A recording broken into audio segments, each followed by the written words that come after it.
renovation examples. Just so you know, it's not as tough as you're thinking it is in your mind.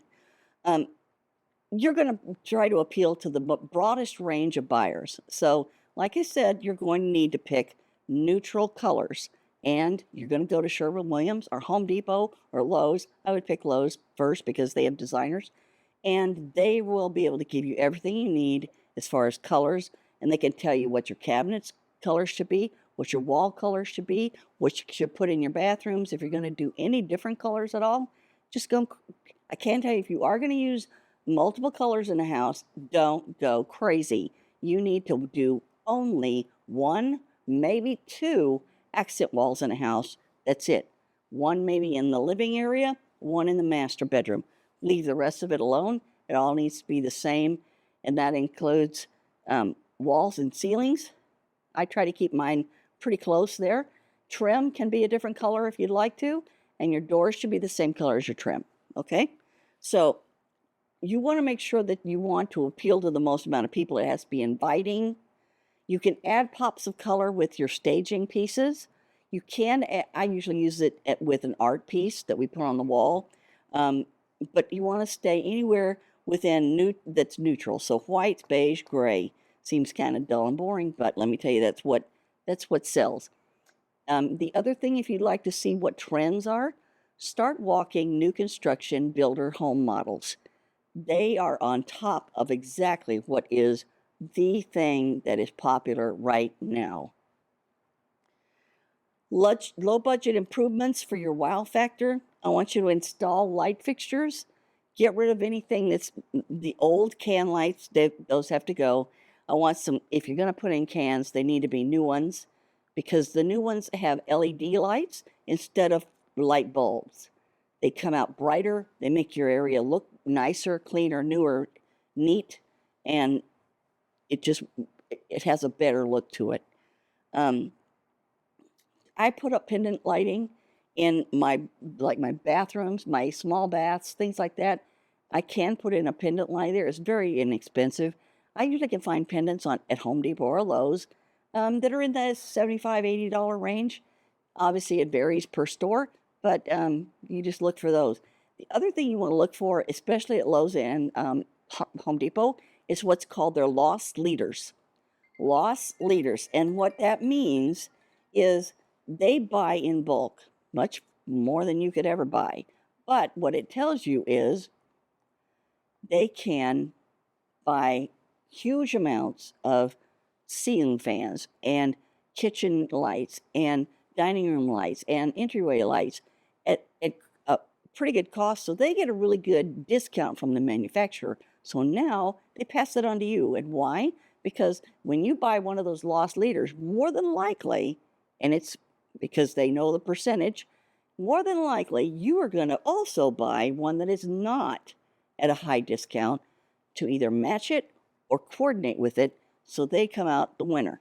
So I buy all everything that's going to be a loss leader, I buy those because they still look good, but it costs me about 1/4 of what I would pay normally. So types of low cost improvements make the house feel custom instead of cookie cutter. So that's kind of nice. I also try to put a charging outlet in the kitchen and the master bedroom.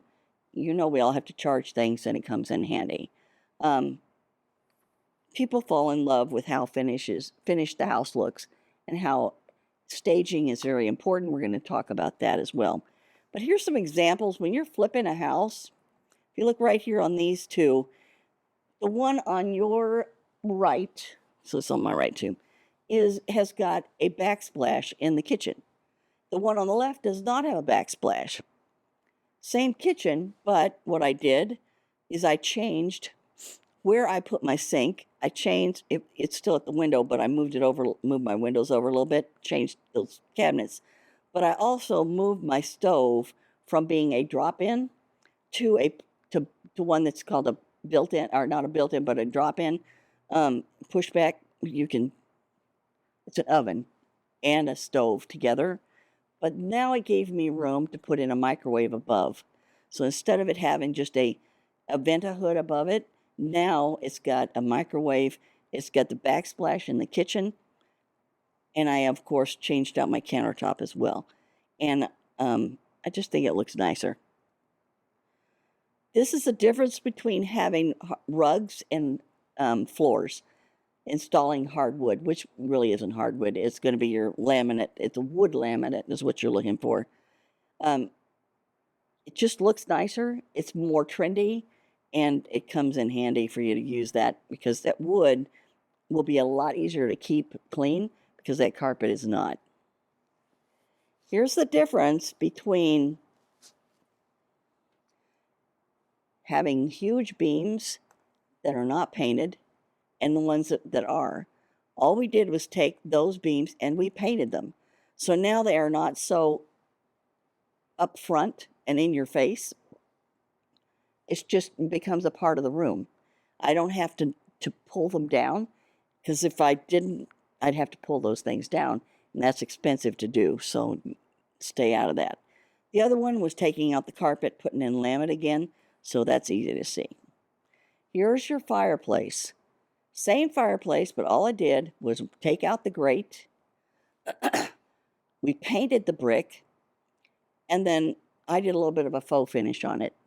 Faux finish means I put in a semi-white paint, which is very common, and then I had a light gray, and we did a little brushing, and that gave us a change from just being stark color to having some warmth.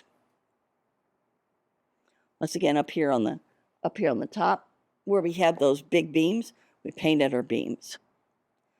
Your plumbing fixtures are huge. Every woman looks at the plumbing fixtures. I don't want that pull-out sprayer anymore. It's back from the 1970s, okay? You don't use it. Nobody likes it. It usually leaks. So now I want to have a pull-out that is coming from the faucet that you see on the right. And I usually use a single lever on my kitchen faucet, and that faucet has the sprayer. It can change streams, all sorts of good stuff. So the other thing that's on the faucet on the left, you have something that's got your handles. That's another thing that you have a chance for it to leak. So that's why I like the single lever. This is paneling. I talked about painting paneling because look at the difference. Same wall. You cannot tell the difference as far as what that wall looks like. You can't even tell that was paneling behind it.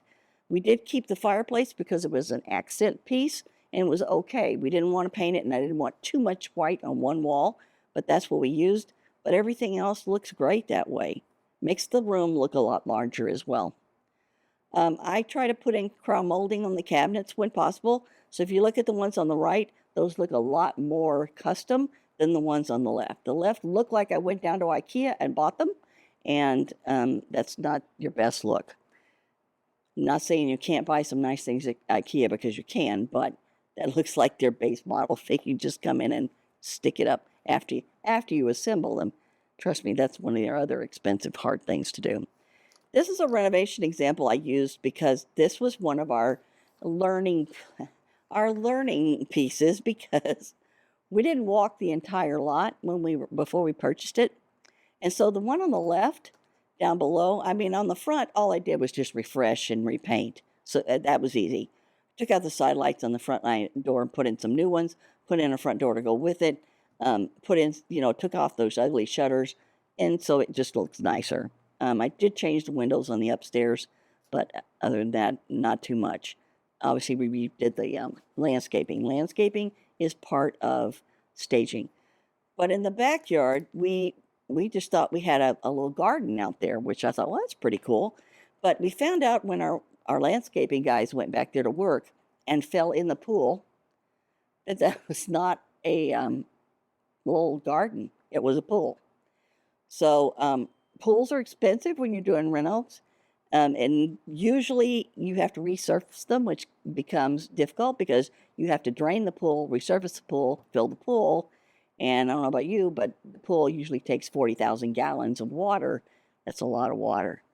And you also usually have to have something done with the pool filtering equipment. And that's not cheap either. I think I just put in new filter equipment that was $6,000 just for the equipment. And nothing to do with the pool sweep. The pool sweep's another $1,000. So a lot of those things you don't want to have when it comes to a renovation. So luckily, it didn't hurt us to have this pool, but it was a surprise.